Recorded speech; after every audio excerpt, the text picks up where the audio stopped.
Hello everyone, welcome to my channel. I am Dr. Ranu Singh and I am going to share something very important which is parallel force system. हमने पिछली बार बात करी थी concurrent force system के बारे में, linear force system के बारे में। तो थर्ड सिस्टम अपना है पैरेलल फोर्स सिस्टम। अब सबसे पहली बात आती है व्हाट इट इज़, लेकिन व्हाट इट इज़ का आंसर देने से पहले please like share subscribe my channel. अब आ जाइए व्हाट इट इज़ पर।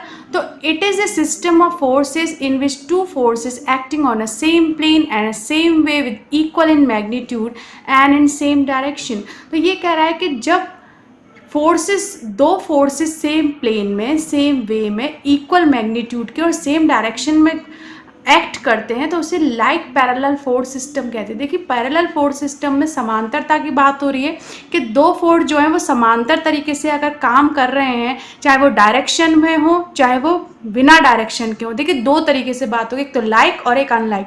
तो अगर वो समान डायरेक्शन में, सेम डायरेक्शन में, तो लाइक पैरेलल फोर्स सिस्टम में आता है, और अगर वो डायरेक्शन में एक दूसरे से अपोजिट है तो भी वो पैरेलल फोर्स सिस्टम में आएंगे, लेकिन उनको कहेंगे अनलाइक पैरेलल फोर्स सिस्टम।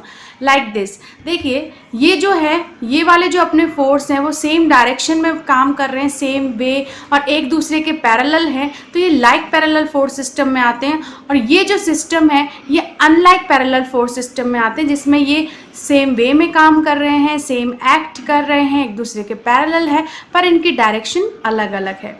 तो अब हम in like parallel force system जो है उसका एग्जाम्पल है कि मान लीजिए एक बस चल नहीं रही और बहुत सारे लोग उसको पीछे से पुश कर रहे हैं, तो वो सारे लोग जो फोर्स लगा रहे हैं वो एक दूसरे के पैरेलल लगा रहे हैं और वो एक ही डायरेक्शन में लगा रहे हैं, तभी तो बस आगे खिसकेगी। तो उस बस के अंदर जब ट्रांसलेशन होगा तो वो एक डायरेक्शन में होगा और सारे जो फोर्स लगेंगे वो एक दूसरे के पैरेलल लगेंगे। तो ये तो है लाइक पैरेलल फोर्स का एग्जांपल। और अगर अनलाइक पैरेलल फोर्स के बारे में बात करें तो टग ऑफ वॉर, यानी कि कुछ लोग हैं इस डायरेक्शन में खींच रहे हैं और इस डायरेक्शन में खींच रहे हैं, तो फोर्स तो आपका पैरेलल लग रहा है एक दूसरे के, पर उनकी जो डायरेक्शन है वो अलग है। एक तो इधर से खींच रहे हैं और एक इधर से खींच रहे हैं। अगर हम इसको एक सेगमेंट के रूप में बात करें कि भाई एक सेगमेंट है और उसके ऊपर अपन एक इमेजिनरी पॉइंट लें, यानी कि सेंटर ऑफ रोटेशन लें, तो ये रोटेशन कहाँ होगा इस ब्लॉक का। अब इस ब्लॉक पर आपके तीन फोर्स काम कर रहे हैं, दो तो कर रहे हैं काउंटर पोजीशन में, यानी क्लॉकवाइज पोजीशन में, और एक काम कर रहा है काउंटर क्लॉकवाइज पोजीशन में। ठीक है, तो क्लॉकवाइज पोजीशन में F1 F2 काम कर रहे हैं, ये F3 इधर काम कर रहा है। तो इन दोनों की मोमेंट आर्म कैसे डिफाइन करें। देखिए किसी भी सेंटर ऑफ रोटेशन से जो लाइन, जो मसल एक्शन की तरफ या फोर्स जहां लगता है उस तक जो दूरी होती है उसको अपन मोमेंट आर्म कहते हैं। तो ये जो मोमेंट आर्म है F1 की, देखिए कितनी बड़ी मोमेंट आर्म है, F2 की भी बड़ी है, लेकिन इसकी भी इसके इक्वल ही मोमेंट आर्म है।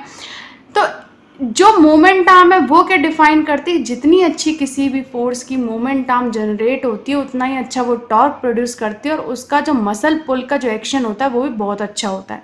ठीक है, तो इसका जो फोर्स है वो भी अच्छा होगा और टॉर्क अच्छा प्रोड्यूस होगा, क्योंकि टॉर्क को कहते हैं F=ma। तो फोर्स को अपन इस इक्वेशन से देखते हैं, फॉर्मूला से F=ma। तो मैग्नीट्यूड और डिस्टेंस को अगर अपन मल्टीप्लाई कर दे तो अपना फोर्स निकल के आता है।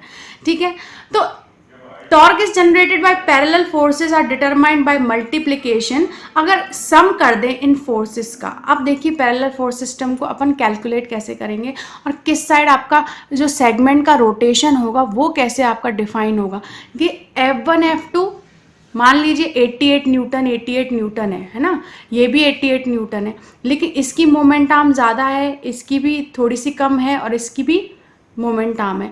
लेकिन ये जो क्लॉकवाइज में लगने वाले जो फोर्सेस हैं, अगर इनका सम निकालें तो इसका जो एक्शन, जो फोर्स जनरेशन पावर होगी, टॉर्क होगा, वो ज़्यादा जनरेट होगी। मोमेंट आर्म भी अच्छी है और दोनों एक दूसरे में मिल करके एक अच्छा रिजल्टेंट फोर्स बनाएंगे, और इसका जो रिजल्टेंट फोर्स होगा वो इनके कंपैरेटिवली कम होगा। तो रोटेशन कहाँ होगा इस सेगमेंट का, क्लॉकवाइज में, क्योंकि इसका बल ज़्यादा है और इसका बल कम है। तो ये आपको डिफाइन करेगा कि सेंटर ऑफ रोटेशन किस साइड और नेट रिजल्ट आपको किधर मिलेगा। इसका नेट रिजल्ट आपको मिलेगा क्लॉकवाइज डायरेक्शन में। तो आई होप कि आपको पैरेलल फोर्स सिस्टम भी समझ में आ गया होगा, इसका आइडिया आपको लग गया होगा कि एक पैरेलल फोर्स सिस्टम में क्या आता है। अगर आपको ये वीडियो अच्छा लगा है तो please like share subscribe. Thank you so much.